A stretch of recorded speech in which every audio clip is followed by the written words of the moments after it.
Hello friends, welcome to Tech School. दोस्तों, क्या आपको बलेनो RS 9.5 लाख रुपए में खरीदनी चाहिए? क्या आपको सच में 100 bhp की जरूरत है? क्या आपको कम एवरेज चलेगा मारुति की गाड़ियों में? तो फिर आज हम लोग यही इस वीडियो में देखने वाले हैं कि आपको 9.5 लाख रुपए में ये गाड़ी खरीदनी चाहिए, नहीं खरीदनी चाहिए, और आपको कौन से ऑप्शंस अवेलेबल है।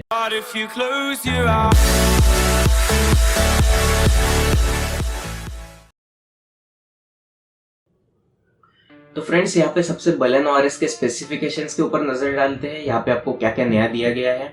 तो यहाँ पे सबसे मेजर चेंज किया गया है जो कि इंजन में, जो कि आपको 1 लीटर का बूस्टर जेट इंजन मिलता है 3 सिलेंडर का। ये आपको 100 bhp तक की पावर दे सकता है और इसमें आपको मिलता है 150 न्यूटन मीटर का टॉर्क, और बाकी सब बिल्कुल सेम है यहाँ पे। और सिर्फ आपको कुछ मेजर चेंजेस यहाँ पे बिल्कुल नहीं मिलेंगे। यहाँ पे सिर्फ आपको जो बम्पर्स है वो स्पोर्टियर लुक दिया गया है, और इंटीरियर में थोड़ा सा जो ट्रिम है उसको सिल्वर का ट्रिम दिया गया है जो कि स्पोर्टीनेस का एहसास कराता है। बाकी सब बिल्कुल सेम है। अलर्स वगैरह यहाँ पे चेंजेस दिए गए हैं। तो आपको यहाँ पे 9.5 लाख रुपए में ये सब चीज़ें मिलती है। 9.5 लाख रुपए में इसका जो टॉप मॉडल है वही आपको मिलता है। इसमें कोई बेसिक मॉडल वगैरह नहीं है। ये टॉप मॉडल ही आपको 9.5 लाख रुपए में मिलता है। तो फिर ये सिर्फ RS बैच के लिए आपको 9.5 लाख रुपए की कार की जरूरत है, वो भी एक हैचबैक। तो फ्रेंड्स, आपको इसमें बूस्टर जेट इंजन मिलता है 3 सिलेंडर का 1 लीटर का। ये 100 bhp की ताकत प्रोवाइड करता है आपको, 150 न्यूटन मीटर का टॉर्क। तो 100 bhp कोई बड़ी बात तो नहीं है। इसमें आपको 9.5 लाख रुपए में आपको बहुत सारे अच्छे ऑप्शंस मिल जाते हैं। और ये भी बात आपको ध्यान में रखनी होगी कि आपको सच में 100 bhp की जरूरत है। क्या बलेनो हैचबैक है और आपको इस प्राइस रेंज में विटारा ब्रेजा मिल जाती है, डस्टर मिल जाती है, और TUV 300 मिल जाती है, और CS मिल जाती है, होंडा सिटी मिल जाती है। तो फिर आप अगर एक हैचबैक खरीदना चाहें तो 9.5 लाख रुपए में आप बलेनो को पसंद करेंगे, ये भी एक बात है। अगर आपको सिटी में ही गाड़ी चलानी है, अगर आपको सिर्फ सिटी में ही ट्रैवल करना है, तो ये गाड़ी आप भूल जाइए, क्योंकि हर एक को ऐसे लगता है कि इसका इंजन अगर छोटा दिया गया है तो ज़्यादा एवरेज मिलेगा। लेकिन दोस्तों, ऐसा बिल्कुल भी नहीं है। ये टर्बोचार्ज इंजन है, इसमें आपको एवरेज बिल्कुल भी अच्छा नहीं मिलेगा। कंपनी क्लेम किया है कि 22 किलोमीटर पर लीटर एवरेज मिलता है, लेकिन 22 बहुत, आप अगर अच्छे से चलाएंगे हाईवे पे तो ही आपको 22 तक मिलेगा, नहीं तो आप 20, 18 ऐसा हाईवे तक आपको मिल सकता है। और सिटी में तो आप 10 के ऊपर गए तो भी बहुत बड़ी बात है। अगर मुंबई जैसे सिटी में आप रहते हैं तो यहाँ पर आपको ट्रैफिक मालूम है, तो फिर आप यहाँ से 10 किलोमीटर पर लीटर पर भी आप निकाल पाए माइलेज गाड़ी से, तो ये भी बहुत बड़ी बात है। और अगर आप ध्यान से चलाएंगे, आप ध्यान से भी कितना चलाते हैं, आप ध्यान से तो गाड़ी नहीं चला सकते।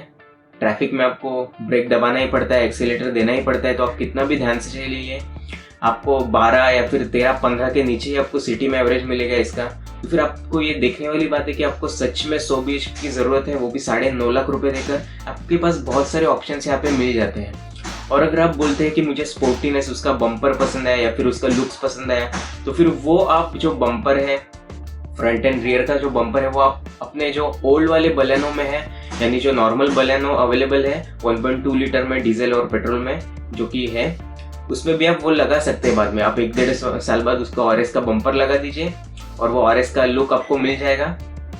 ये सिर्फ RS बैच के लिए आप वो गाड़ी मत लीजिए, क्योंकि ये आप यहाँ पे देखिए कि प्राइस भी बहुत ज़्यादा है। 9.5 लाख रुपए यहाँ पे टैग किया गया है, और ये हैचबैक है। आपको हैचबैक इस प्राइस रेंज में आपको बहुत सारी कार्स अवेलेबल है जो कि सेडान है, और इससे भी बड़ी SUVs है, जो कॉम्पैक्ट SUV है, वो भी अवेलेबल हो जाती है।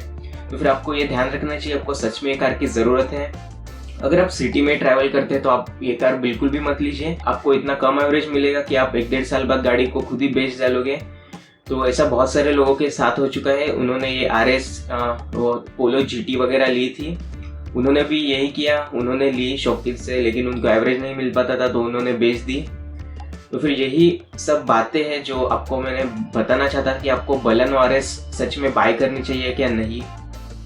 तो फिर ये सब फैक्ट होते हैं गाड़ी खरीदने के टाइम, आप बहुत ध्यान रखें, क्योंकि 9.5 लाख रुपए कोई छोटी रकम नहीं होती, ये बहुत बड़ी रकम होती है। और इसमें बहुत सारे ऑप्शंस भी मिल जाते हैं आपको। और अगर लुक्स की मैंने आपको अभी बताया कि आप फ्रंट और रियर बम्पर उसमें ही चेंज कर सकते हैं, वही और अलॉय व्हील्स भी आप लगा सकते हैं, ऐसी कोई बड़ी बात नहीं है। सिर्फ आप 100 bhp पर मत जाइए, आपका यूजेज क्या है वो भी आप देख लीजिए। आपका अगर यूजेज बहुत है तो आप डीजल गाड़ी लीजिए, डीजल बलेनो लीजिए, नहीं तो 1.2 लीटर लीजिए। आप चला के देखिए आरएस बलेनो, आरएस और नॉर्मल बलेनो में आपको कुछ फर्क मिलता है क्या पेट्रोल इंजन में? आपको में इतना तो फर्क कुछ नहीं होगा, सिर्फ एक्सेलरेशन का वगैरह होगा और एवरेज का तो फर्क मिलेगा। यहाँ पे एवरेज बहुत ही कम होने वाला है आरएस का, तो फिर इस बात का जरूर ध्यान रखिए। और अगर आप सिटी में रहते हैं तो बिल्कुल भी मत बाय कीजिए आरएस। आपको एवरेज की अगर चिंता है तो भूल जाइए उसको। अगर आपका पेट्रोल पंप है, आप बहुत ज़्यादा पेट्रोल के ऊपर खर्चा करना चाहते हैं तो आप बेशक आरएस लीजिए और आरएस का मज़ा लीजिए, नहीं तो आप नॉर्मल बलेनो लीजिए, उसमें भी आपको वही फील आएगा जो कि आरएस में आता है। तो फ्रेंड्स, यही मेरा ओपिनियन था बलेनो के आरएस के बारे में। आपको लेनी चाहिए कि नहीं लेनी चाहिए आपके ऊपर डिपेंड करता है। मैंने अपना ओपिनियन दे दिया। आप अगर चाहे तो दूसरी गाड़ियों भी चेक कर सकते हैं, इसी प्राइस रेंज में आती है। तो फ्रेंड्स, इस वीडियो में इतना ही। अगर आपको ये वीडियो अच्छा लगे तो इसे लाइक कीजिए, शेयर कीजिए और मेरे चैनल को सब्सक्राइब भी कीजिए। थैंक्स फॉर वॉचिंग, मिलते हैं नेक्स्ट वीडियो में।